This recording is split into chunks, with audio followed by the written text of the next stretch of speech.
This video is going great. I really enjoyed this. I really enjoyed this. I've never read so many books all at once.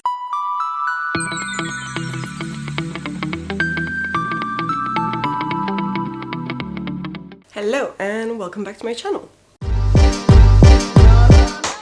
So today is November 1st and it's the official start of the 1000 Doors Readathon organised by Meg With Books, Drinking by My Shelf and Tea Books and Tazmyn. So all three of them have given us prompts in this readathon. They give us the very first prompt. You go and look at all those videos and decide which one fits what you want to read or what maybe you've already started reading the best. And then the point is to be able to read things on your TBR shelves. So you don't have to buy new books, which I'm really appreciating right now because I've decided that for the last month of the year, I'm really going to try to read as many books that I already own as possible. Not to say I'm not gonna, allow myself to buy new books as well, but I'm gonna try and be a little bit more sparse in my buyings and just read as much as I've already got as possible. So once you've decided which prompt works best, you read your book and then you go back to the video and you check the end screen where you have 4 squares, each one directing you to the next prompt. So by complete chance, I had just decided to start a historical romance, which is what I'm reading right now, and it fits Meg With Books' prompt, which was based on a meme, and it's that girl going like, that's history. So the book I'm currently reading for this is The Duchess Deal, and it's a book by Tessa Dare, and the reason I'm reading it is because I did a little while ago a video that led me to read 3 historical romance books because I've never really read historical romances before, and it was kind of a little experiment where I'm gonna do these types of videos all the time where I read 3 of this, 3 of that, and after I finished it I realized one of the books I had read, although completely okay as a standalone, was still the 3rd in a series, and I was really intrigued by the other characters presented in the book and really wanted to read number 1 and number 2 in the series. So I decided to go back and pick up the first book in this series. So that's what I'm currently reading right now.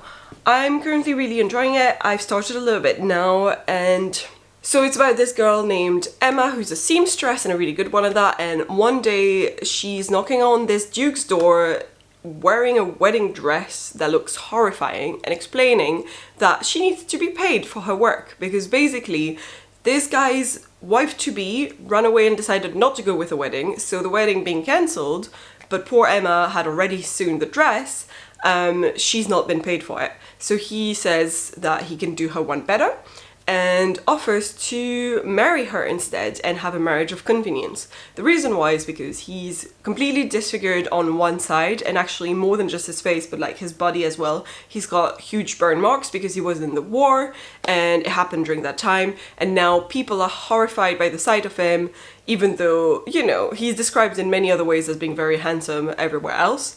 But the scar terrifies people, they're so scared of him, they call him the monster of Ashbury or something like that, because his name is the Duke of Ashbury. And he's desperately just trying to find someone who's gonna basically give him an heir because he doesn't have one and he doesn't want the name of Ashbury, so he just doesn't want his father's name to die with him, and he wants to be able for it to continue living on. So it's kind of like his main reason for wanting to marry a woman is just so that she can give him an heir and then he can be done with her. So the point is he's basically saying like, look, all you need to do is like pop out a baby and then I'll put you in the countryside and you can stay there and just have fun, do whatever you want, it'll be your house.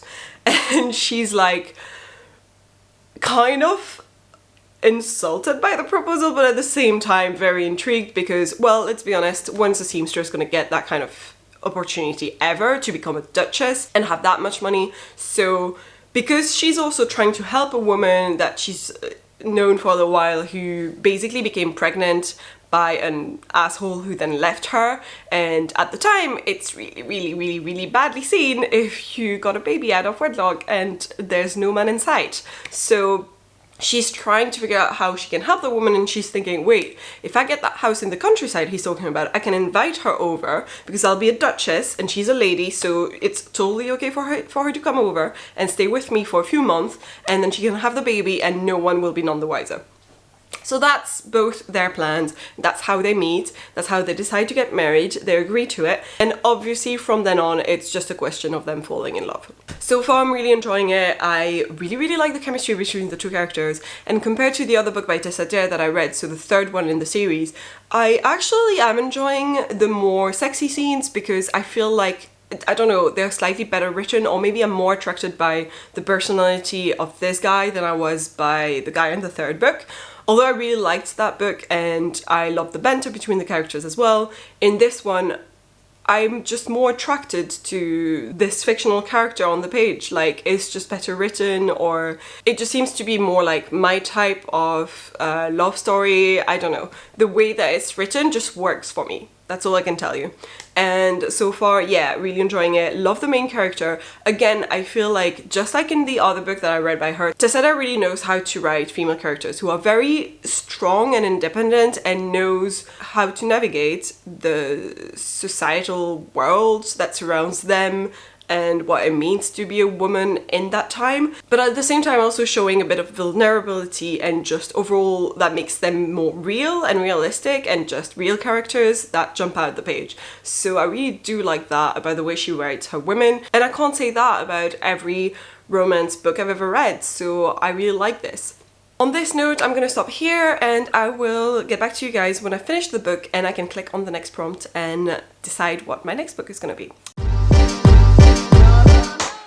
So today is Monday the 2nd, and I finished yesterday the historical romance I was reading, which was Duchess Deal by Tessa Dare, and I gotta say I really enjoyed it. It was really sweet and nice to read, and just such a heartwarming little story. And the main characters were so good together. I loved the chemistry there, I loved the banter, and I also really enjoyed the moments that you could tell that Tessa Dare was placing little hints of what was to come for the next books.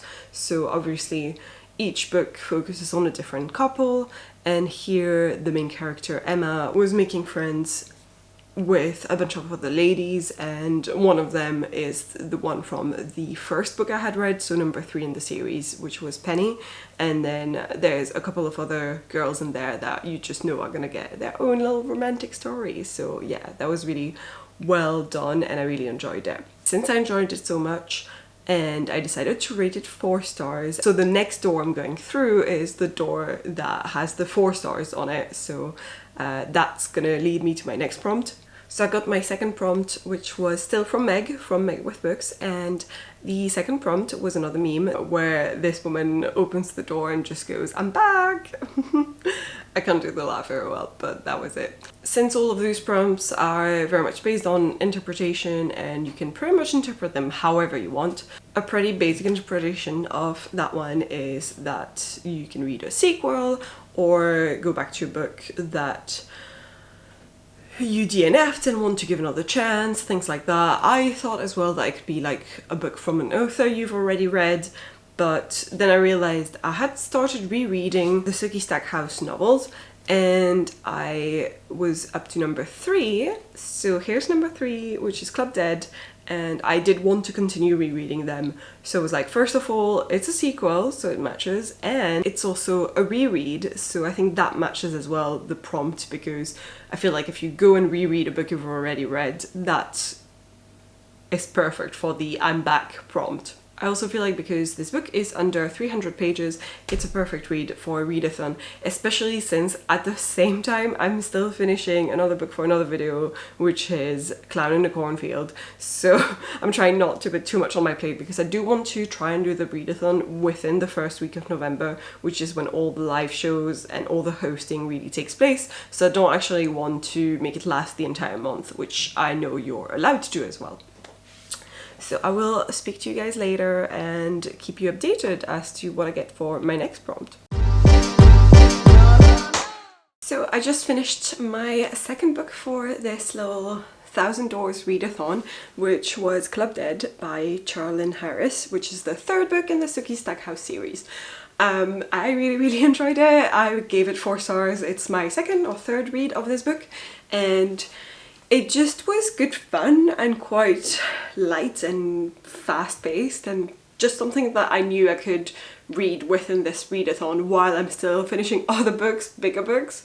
So yeah, perfect for this prompt. In this book, Suki, who's the waitress with telepathic powers who's helping the vampires, she's on the hunt to find her boyfriend Bill, who's been kidnapped, and she's being helped by this werewolf, Alcide, and going to Jackson, where she knows that it's possibly where Bill is being held. So she's going in clubs and things with Alcide the werewolf to try and figure out what happened, and listening in on humans who serve vampires, because she's got, you know, her powers that allow her to listen in on people's thoughts. Frankly, the only bad thing really that I don't like about this book is that she gets like hurt and battered and bruised so many freaking times in this book. Like, it just doesn't stop.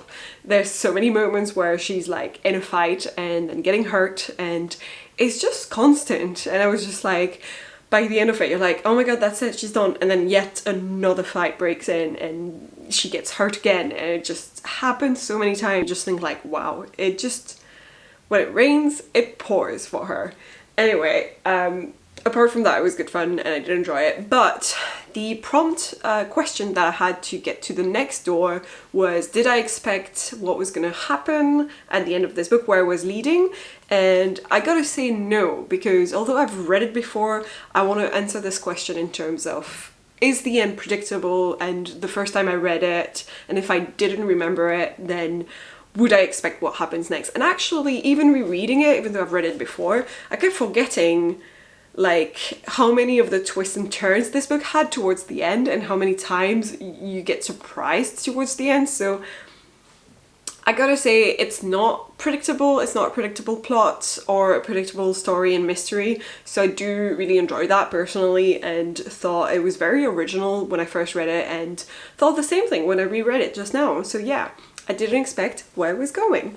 So answering that question led me to the next door, which was on Tazmyn's channel, and her prompt was a book that makes you feel like Marvel, as in Marvel, the, you know, comic books and movies and the, you know, the MCU, the Marvel universe, basically. So the prompt can be interpreted in so many ways, whether it is superpowers involved, or whether it is sci-fi, if you're thinking Guardians of the Galaxy, or if you're thinking, I guess X-Men is in the Marvel universe as well, isn't it? So yeah, could think in terms of like a school with students who have powers or something. There's many ways to interpret that prompt, but I chose a book that I've had on my shelves for a very long time, and that I've wanted to reach for and just hadn't found the time to, you know, get to, and just haven't been in the mood to get to yet. And I still really want to read it, so since it fits this prompt, I'm going to be reading Norse Mythology by Neil Gaiman. I think, especially with the hammer right there, it is such a Thor reference, and obviously Thor is, you know, using Norse mythology as its basis for the story and everything. So yeah, Norse gods, Thor, Marvel, Norse mythology. All fits in together, it's perfect. It's also not too long. I'm not making myself read super short books either, but this is 265 pages, so it's under 300 pages, which I think is perfect for a readathon. So I'm hoping that I'm going to be able to finish this in a timely manner and be able to get to the next prompt afterwards. The only thing that I'm not sure about yet is that the question in the prompt given by Taz is, did you like the main character, I think it was, and I haven't read this yet, but I'm not quite sure yet whether there's one main character or not, or if it's more about, you know, repeating stories from Norse mythology. So we'll see if I can answer that question properly, or if I need to interpret it in a different way. I was just starting this book, which is Norse Mythology by Neil Gaiman. And very first page in the intro, here he goes.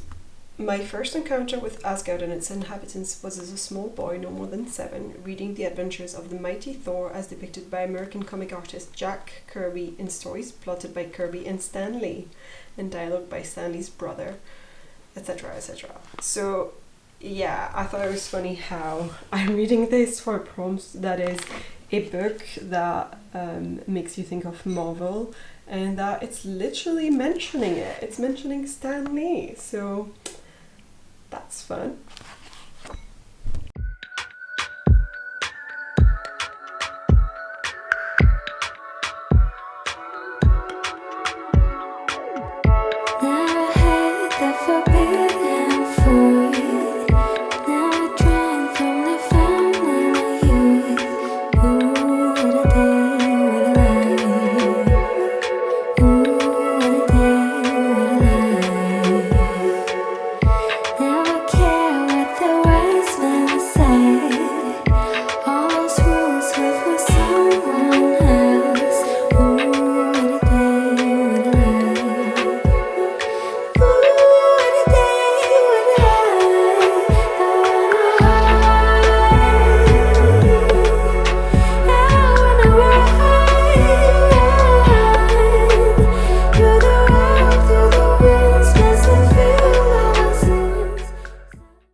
Made good progress in Norse Mythology by Neil Gaiman, and I'm really enjoying it so far. So I enjoy the fact that it's short folklore tales type of stories. It's not written like any other, you know, fiction books that I've read, because it's very much like, almost like, I want to say reading the Bible, but I don't mean in terms of, you know, the message behind. I just mean in terms of the way it's written. It's very like, yeah, folkloric type of tales, and not like, oh, we're following one main character and this main character goes on and does this and this and that, and it's more like all these different characters that make up the stories, and they're all so interesting, and you're just more wondering, oh, what kind of mischief is Loki going to get up to next? And what is this random character that's just appeared? Why is he asking to have Freya's hand in marriage? And why is everyone agreeing to it? And how are they going to get out of it? It's kind of things like that. I don't know how else to explain this. But yeah, I'm definitely enjoying this more than I expected. Also because they are all short stories, like each of them is maybe 15 to 25 pages, so you can just put it down and pick it back up later without feeling lost as to what was I reading again. You don't need to worry about that, because it's just like you finish the story and then you pick it up and read another one. The next question though, I think I can already try and take a guess. I've only got about 100 pages left in this book, but since, like I said, all of those are folklore tales of different people, different gods, giants, and things like that, it's hard to answer the next question in the prompt video that I'm in, because the question is, did you like the main character? And it's yes, no, kinda, or DNF. So I'm clearly not gonna DNF it. I'm definitely gonna finish this book, but I'm not sure how to answer the question about whether I like the main character. There are no main characters. There's just a bunch of different gods, and a lot of them are kind of assholes. I gotta say, like, most of them are just very, you know, oh, I'm a god and I can do whatever I want, and just they'll easily kill, easily create mischief and create issues for everyone else, and easily think that everything is due to them. So if I take this as a whole and pretend like it's one main character, because in a way it's the pantheon that is the main character in there, then I guess I can answer no. I will make sure to decide once I'm finished with this book, and I will let you know what the next prompt is. Hey, I'm back, and I have now finished Norse Mythology by Neil Gaiman. The lighting is terrible, but here we are. It is now Thursday, 5th of November in the evening, and I've just finished this, and yeah, I think I'm gonna stick to what I said earlier about the characters, with the fact that they're not very likable. A lot of them just like kind of destroy everything around them and just put themselves into the lives of people who have asked absolutely nothing and end up killing a bunch of people because of it. So yeah, I'm gonna go with my answer is no. I did not like the main character. So I answered no, and my next prompt was given to me by Emma from Drinking by My Shelf, and the prompt is the color yellow, or the word yellow. Basically anything that has to do with yellow, whether it's on the cover, on the spine, in the title, in the name of the author, or I think she also said you could interpret it in terms of something that makes you happy, because yellow is a happy color, or you could literally just wear yellow and read a book, or listen to, I guess, did she say a song that was called Yellow, or was she talking about Yellow Card? There's so many options to interpret that prompt. I was actually thinking for a little bit about using Bunny, because I'm gonna buddy read this really soon, and it has the title on my edition in yellow and the spine as well. Here you go. But I kind of want to vlog it as part of the buddy read in a separate video, so I don't really want to be reading this right now, although it's definitely on my list. I want it to be my next read at some point, but I don't think I'm gonna pick this one up yet. And I will keep it for next week. I have a couple of options that could work for this prompt. The first one, I keep putting this book on my TBR and then not reading it, and it is Now Entering Adamsville. It obviously has yellow on the cover and a bunch of other colors, so it could definitely work for this prompt. I'm so sorry if while I'm filming you hear big like noises outside. It's basically the 5th of November here, which means it's Guy Fawkes night, so loads of people are putting fireworks out. I see a couple in the distance, and I can hear some that must be like right behind my building. Yeah, like this, because they're quite loud. Anyway, that's my first option. I don't know, I'm like, I want to read it, I generally do, but I don't know if I can read this as fast as I could something else, and I know that in terms of the prompts, after I finish the next book, I'm gonna have yet another prompt and another book, and then I think that's the last one. So just practically speaking, I think I might go with my other choice, which is Bad Girls with Perfect Faces by Lynne Weingarten. So I've not read this book, obviously. It has yellow on the cover, yellow on the back, and yellow on the spine. It's pretty yellow, like it fits, you know, the prompt. It is also a young adult thriller, I think, so I think it's gonna read quite fast and easy, and it's just about, I think it reaches exactly 300 pages pretty much. It's like just under 300 pages. It's 290 something. I think my only worry with it is that I've had this on my bookshelves for such a long time. It's been on my TBR for a really, really long time, and I almost got rid of it in my last book unhaul, but then I just hadn't given it any chance at all, not a proper chance, that's for sure. So I just wanted to maybe wait and see whether I would want to read it, and I guess this is the opportunity now. Sasha's best friend Xavier is smart and funny and strange and kind and endlessly forgiving, even when maybe he shouldn't be. So when Xavier's poisonous ex slithers back into his life, Sasha is determined to protect him. Worried that Xavier cannot survive another betrayal, Sasha comes up with a plan to prove that cheaters never change. But when her plan goes sickeningly wrong, they find themselves on a dark path from which there is no turning back.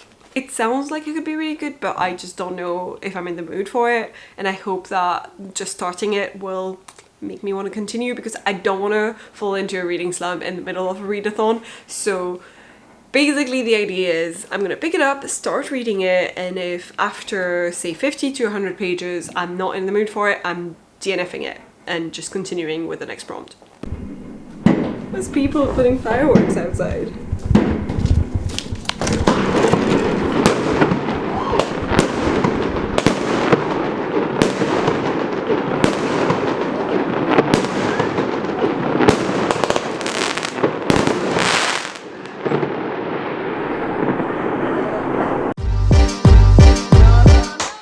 It is Friday. I'm gonna have myself some breakfast, and then later today I will finish the book that I started yesterday, which was Bad Girls with Perfect Faces. Let me show you. When I say good morning, I mean good morning. Have you seen these beautiful donuts that I got? And got myself 2 croissants in there. I'm gonna have one for breakfast and the other one for my boyfriend. This is from such a cute little company in London called Fleurs. They operate in East London, and basically they deliver. You just order on their website. You can do a subscription thing, or you can do a one-time buy, and then they deliver on your preferred day. But yeah, I am beyond excited to eat these.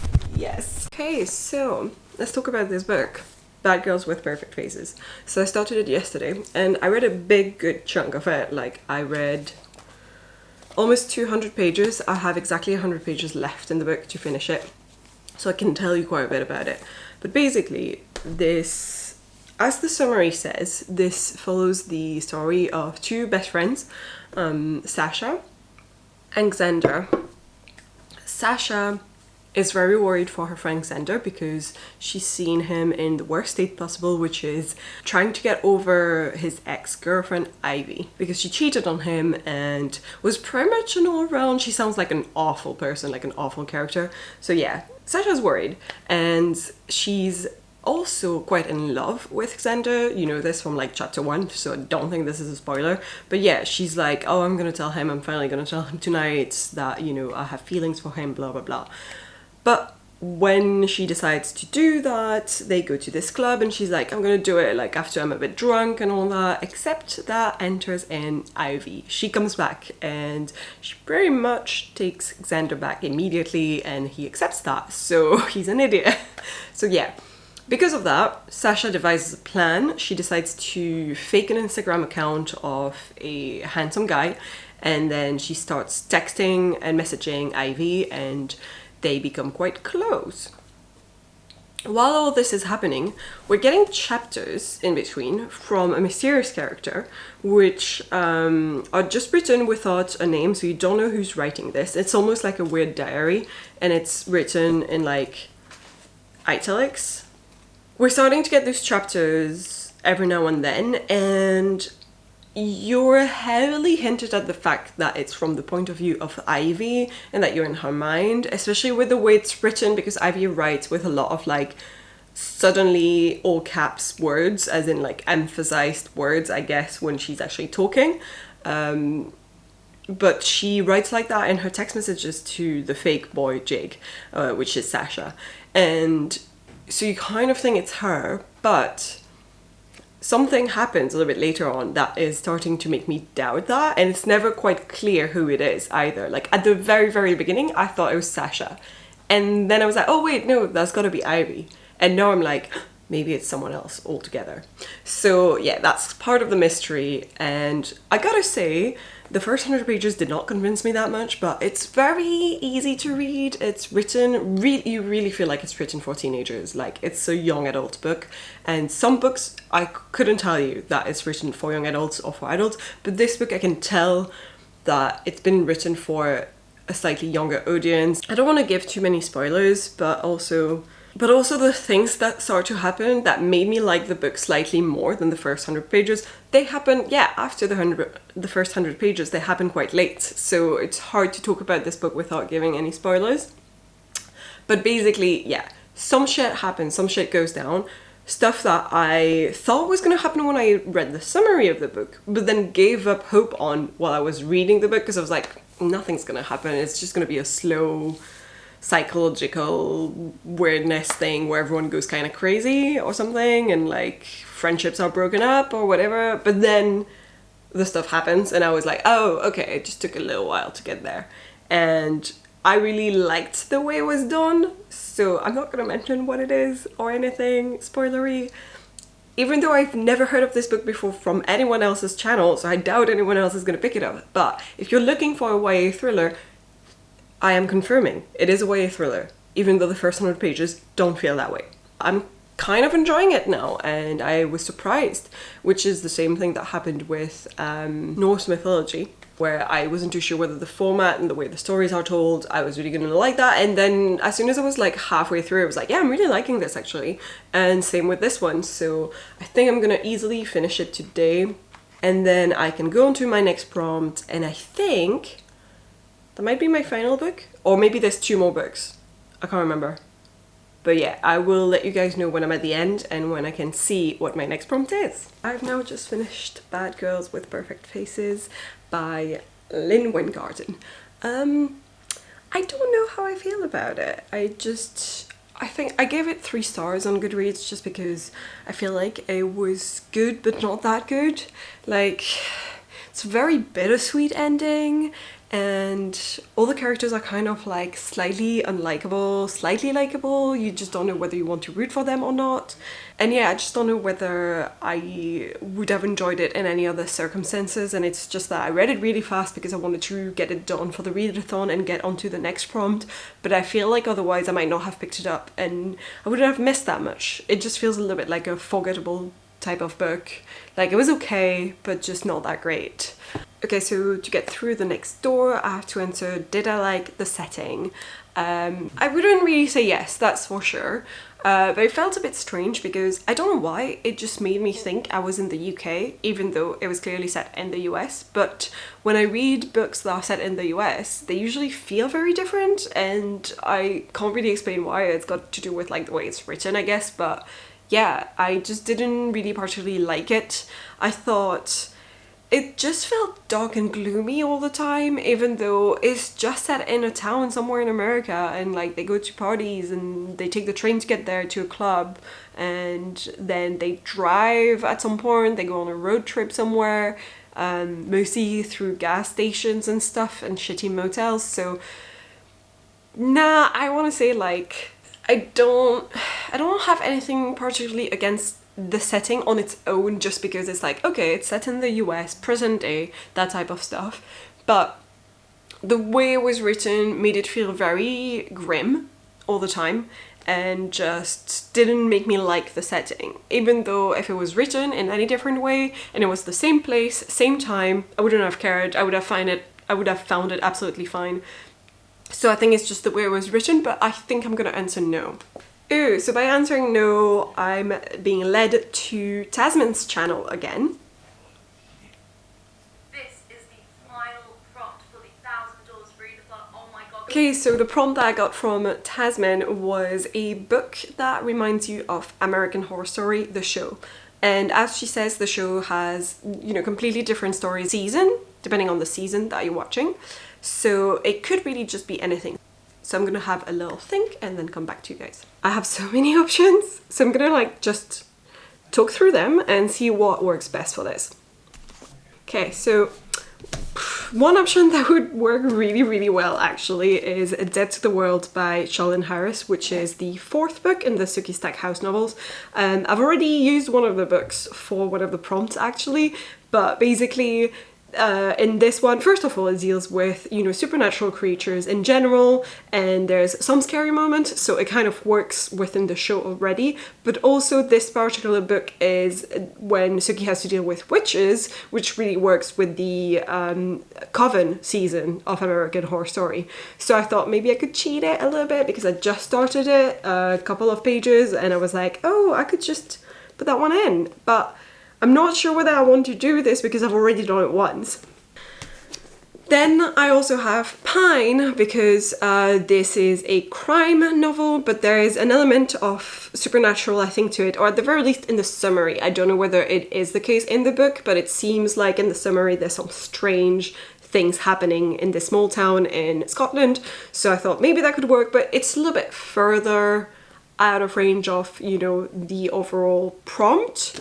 So then I was also thinking of the Southern Book Club's Guide to Slaying Vampires by Grady Hendrix, mostly because, first of all, vampires, and you can think of the hotel, I can't remember if that's the name, season, the one with Lady Gaga that has vampires in it, in the show, so it could work. And this is horror as well, so it works within the overall show as well. And then finally, one that I mentioned earlier as well for the yellow prompt, I was thinking of maybe reading Now Entering Adamsville by Francesca Zappia, and I think I might pick this one. It also has haunted house vibes. It talks about ghosts and apparently they might be real, so I think it is definitely horror and supernatural and not just a thriller. So I think it could work with the first season or just the overall vibe of the show in general. So since I keep putting reading this one off, even though I keep picking it up and being like, oh, it's gonna be on this month TBR, and then I do this again and every time I don't read it, so I think I'm gonna finally give this book a chance, because Although all the other options would work really nicely, this is a book that I've had for a while now, and I do really desperately want to read it, so this is the perfect occasion. It's 357 pages, which is a little bit longer than all the other books that I've picked so far for this readathon, but because it's Friday today, I still have the end of the day and then tomorrow to read it in time to finish this vlog. So I think that's enough time to read it. I hope I'm not, you know, saying this and then not doing it, so I'm gonna do my best to get this book finished on time. Hi, it is now Saturday morning, Saturday the 7th. I have started yesterday, now entering Adamsville. I really like the spine. It's pretty cute. So far I have read about 100 pages, 134 pages. And I'm quite enjoying it so far, to a point where I didn't really expect to enjoy it this much. Like, I think when I read the summary of the book, it just gave me a completely different idea about what the story was going to be like than it actually is. So now that I'm getting deeper into it, I'm really enjoying what I'm reading. First of all, I really thought that it was going to be an adult novel, but it turned out to be YA, which I did not expect. And so far, it's actually giving me major Buffy vibes, which I didn't expect at all either. So let me tell you a little bit about the story. So we are following Zora, who is a teenager and she lives in Adamsville, and she's had a couple of accidents in the past that have given her quite a bad reputation, including the fact that she was found at the scene of a big fire in a cornfield and missing 2 fingers and with a deep gash in her head, but still alive. And people accused her of being the one who started the fire there, and they could never find evidence, so she, you know, she was acquitted, but the reputation is still there and most people still think that she did it, including the cops. They all think that she really is the one who did it.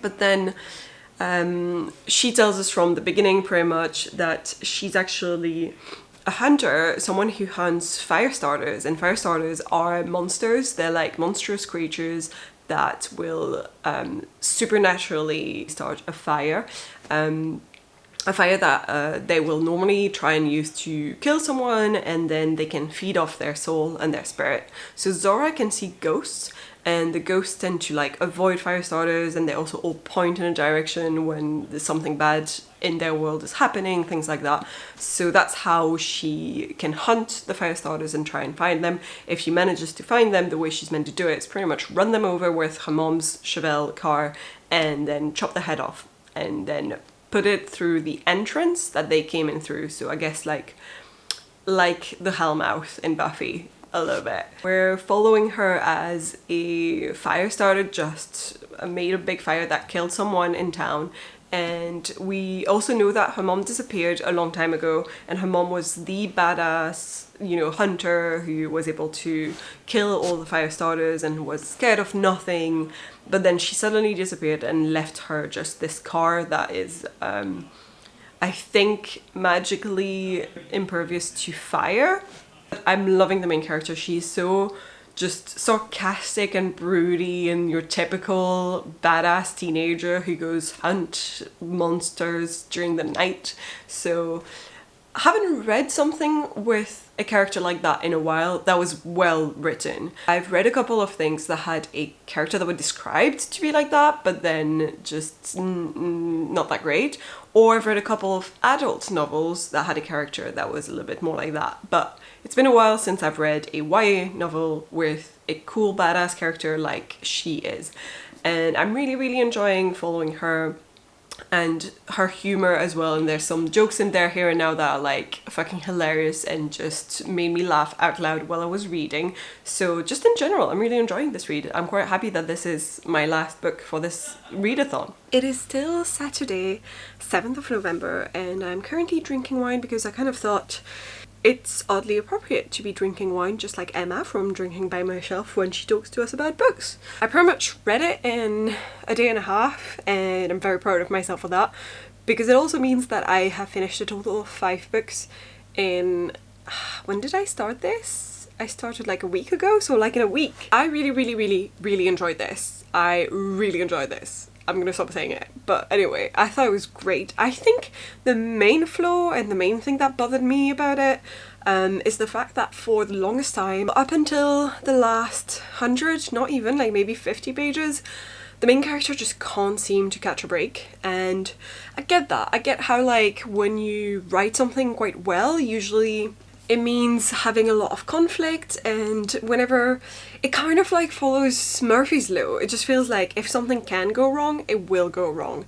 And this book was overdoing it. I just felt like everything that she was doing you knew was going to turn out bad for her, and it kind of sometimes made it harder for me to pick up the book, because honestly I could have read this book faster than I did and not finish this late at night. But I didn't really want to read on sometimes because I was like, oh, I know that she's doing this thing, so that means it's going to turn out bad for her, so she's still going to be accused of this and that by the town, and yeah, it just wasn't super enjoyable. Like, I get it, I think it's necessary sometimes, but every now and then you want the main character to catch a break. You want some small wins. You want some wins just to feel like, yay, there's a little bit of victory every now and then sure, it goes bad again, but then it goes good again, whatever. Just give us a little bit of hope. And yeah, that's the only main thing that bothered me about it. Everything else I really liked. I loved the main character. I loved the found family style of things that are happening in there. Although there's real family as well in there. There's quite a few like strong family bonds in this book, but they kind of felt like they took a while to build and that they weren't there from the beginning, so it was quite interesting to read. I really just loved the main character. I loved her attitude and what kind of person she was and the way she reacted to things.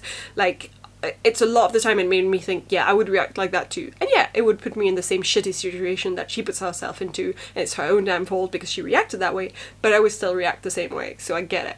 It gave me so many Buffy vibes. Like, I know I was meant to read something that was more like American Horror Story vibes, but it just gave me a lot of Buffy vibes. The only thing that I thought was slightly missing and made me hope that there might be another book, but there's like only like the fact that there's a lot of things that weren't answered towards the end that makes you think there could be a second book.